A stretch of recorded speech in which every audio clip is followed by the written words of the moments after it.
शीतलपुर नाम का एक छोटा सा प्यारा गांव था। वहां के रहने वाले रामू अपने पत्नी लक्ष्मी और उसके पिता के साथ एक छोटा सा घर में रहता था।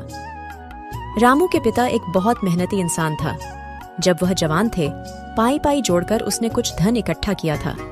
क्योंकि उसका उम्र बढ़ने के साथ साथ वह काम पर नहीं जा पाता, रामू के पत्नी उसे रोज कुछ न कुछ सुनाता रहता है।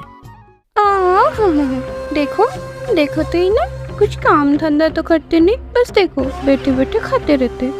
ऐसा इंसान का क्या फायदा है जिसका कोई काम ही ना हो। ऐसा कहकर लक्ष्मी उधर से चले जाते हैं। रामू के पिता अपने मन को दुखी करके बोलने लगते हैं, ये बना बुरा आदमी, इसमें क्या ही कर सकता हूँ। मेरे से तो चला भी नहीं जाता। थोड़ा टाइम चलने से दिल की धड़कनें तेज होने लगती है। हे ऊपर वाले, मुझे जितना जल्दी हो सके तुम अपने पास बुला लो, अपने पास बुला लो। इतने में ही रामू अपने घर आता है। वह अपने पिता को रोते हुए देखकर कुछ नहीं बोलता है। वह सीधा अपने पत्नी के पास चला जाता है। अरे लक्ष्मी, पिताजी रो क्यों रहे हैं? क्या ही बोलूं, आपको तो पता ही है, आपके पिता ने जितना धन जमा किया था वो सब धीरे धीरे खत्म होने वाला है। घर में जितने ज्यादा लोग उतना ज्यादा खर्चा। इतने में अगर आपके बूढ़े पिता हमारे साथ रहेंगे तो जितना भी बचा कुछ धन है वो सब बहुत जल्दी खत्म हो जाएगा। बात तो तुम सही कह रहे हो लक्ष्मी। क्या सही बोल रही हो? क्यों ना तुम अपने पिता को घर से निकाल ही दो।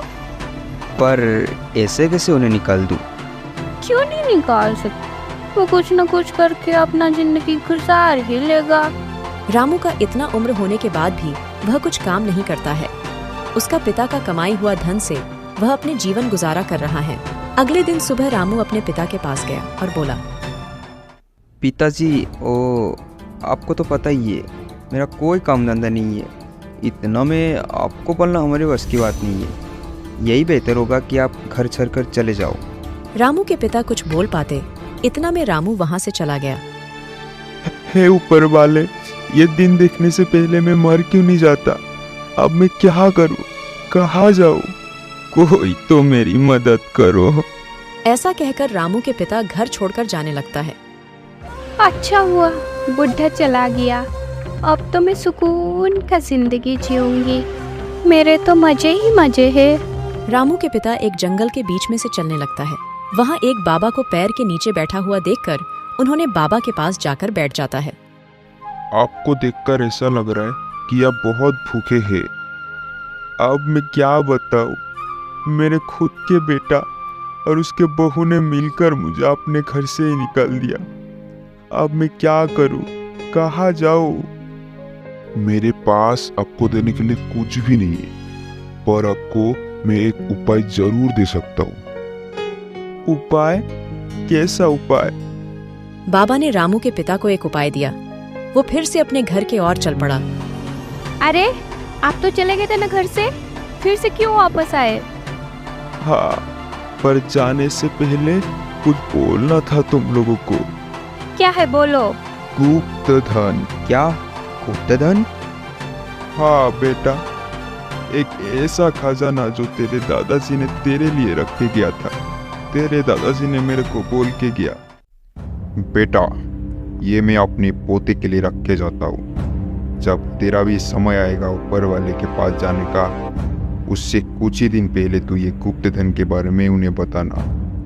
तू जितना दिन ज्यादा जिएगा, ये धन का मूल्य उतना ही ज्यादा बढ़ेगा। आज मैं ये तुमको बताने आया हूँ। मैं तो जाऊंगा और शायद ज्यादा दिन जिंदा भी ना रहूं। क्या? जितना दिन जिएगा उतना मूल्य बढ़ेगा? अरे अरे पिताजी, आप कहाँ जा रहे हो? और आपको क्या होगा? आपको कुछ नहीं होगा और आप कहीं नहीं जाओगे। आप हमारे साथ ही रहोगे।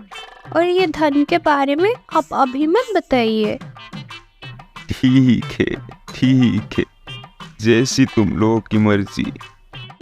रामू उसके पत्नी से कहते हैं, अरे लक्ष्मी, अच्छा खासा जा रहा था और गुप्त धन के बारे में भी बता रहा था, तो भला तुमने उन्हें क्यों रोका? अरे, आपका कोई दिमाग है ही नहीं। आपने नहीं सुना क्या कि वो जितना दिन ज़्यादा जिएंगे उतना मूल्य बढ़ेगा। हाँ, बात तो सही कही। तो आप अभी कोई काम धंधा ढूंढिए, नहीं तो हम लोगों को कौन पालेगा। हाँ, मैं अभी जाता हूँ। ऐसा कह के रामू काम के तलाश में निकल जाता है और उसे काम भी मिल जाता है। रामू अब पहले से ज्यादा काम करने लगे और बहुत पैसा कमाने लगे। यह देखकर रामू के पत्नी और पिता दोनों खुश होता है। दिन गुजरता है। एक दिन अचानक से रामू के पिता की मृत्यु हो जाती है। हे ऊपर वाले, इस बुढ़े को इतना जल्दी अपने पास क्यों बुला लिया? कम से कम गोवर्धन के बारे में पता कर तो जाता। अब हमारा क्या होगा? अब रामू को सब समझ आता है। दुखी मत हो, मुझे मिल गया धन। हाँ, आपको मिला धन? कहाँ है, कहाँ है? मेरे को बताइए ना, जल्दी जल्दी बताइए ना। पिताजी हमारे महान थे। उसने धन तो उसी दिन दे दिया था जिस दिन वो लौटकर फिर से घर आए। ये जी आप क्या बोल रहे हो? हाँ लक्ष्मी, तुम नहीं देखा क्या? उस दिन से मैं कितना मेहनत कर रहा हूँ और मेहनत करके बहुत पैसा भी कमा लिया। यही है धन। अब से मैं और मेहनत करूँगा और बहुत धन कमाऊँगा। इस तरह से रामू और मेहनत करने लगे और खुशी खुशी अपने पत्नी के साथ जिंदगी बिताने लगा।